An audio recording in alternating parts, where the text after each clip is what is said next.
السلام علیکم، میں ہوں عدنان فراز اور آپ لوگ دیکھ رہے ہیں پاکستان چینل۔ منظور پشتین کو الگ ریاست چاہیے۔ کامن کمیٹی نے کہا یہ زائدہ کہا وحیدہ کہا فوج ہے کہا تا پاکستان فوجا تغلیے تداکوئے کہ زما تړلې لاس او ستا درنې درنې سپېړې یو ورځ خو به جانانه دا حساب کې راولم۔ منظور پشتین کو الگ وطن چاہیے جہاں کا حکمران پشتون ہو، جہاں کی زبان پشتو ہو۔ اس کو نہیں معلوم کہ پاکستان کی موجودہ حکومت میں اکثریت پختونوں کی ہی ہے، لیکن پھر بھی ان کا مطالبہ ہے کہ الگ وطن دیا جائے۔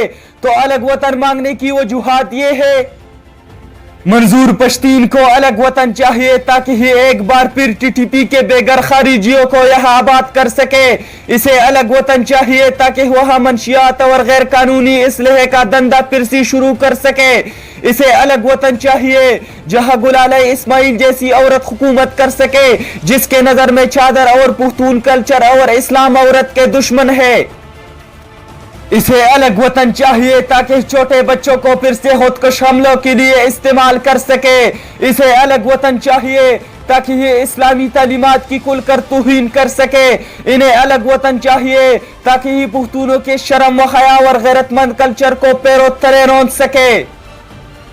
اسے الگ وطن چاہیے جہاں عورتوں کا چادر اور چار دیواری کا تقدس پامال کرنے اور عورتوں کو اس کے حمل جیسی ترغیبات دی جائے۔ انہیں الگ وطن چاہیے جہاں ان کی پی ٹی ایم کے بے خدا اور بے حیا مرتد خواتین نعوذ باللہ قرآن پاک کو نظر آتش کر سکے۔ اسے الگ وطن چاہیے جہاں سروں سے فٹ بال کھیلی جائے، جہاں ہر طرف بارود کی بدبو ہو۔ اسے الگ ریاست چاہیے جہاں این ڈی ایس، سی آئی اے، موساد اور را کا راج ہو۔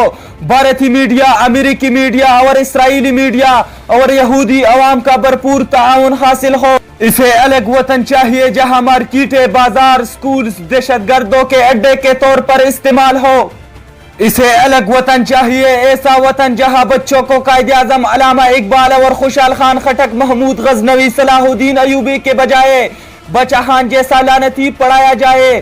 انہیں وطن چاہیے جہاں وقاص گرایا، ماروی سرمد، گل بہاری، طارق فتح، حامد میر اور افغانستان میں بیٹھے دہشت گرد ان کی پارلیمنٹ کے ممبر ہو۔ پی ٹی ایم تو پختونوں کی حقوق کی جماعت تھی، اس میں وطن کہاں سے آ گیا؟ اور پی ٹی ایم کے مشران، کشران اور اسمبلی میں بیٹھے پی ٹی ایم کے ایم این اے صاحبان کیا مجھے بتا سکتے ہیں جب سے پی ٹی ایم وجود میں آئی ہے اور جب سے یہ محسن داوڑ اور علی وزیر ایم این اے بنے ہیں، انہوں نے پختونوں کے لیے کیا کیا ہے؟ وزیرستان کے لیے ان کی کیا خدمات ہے؟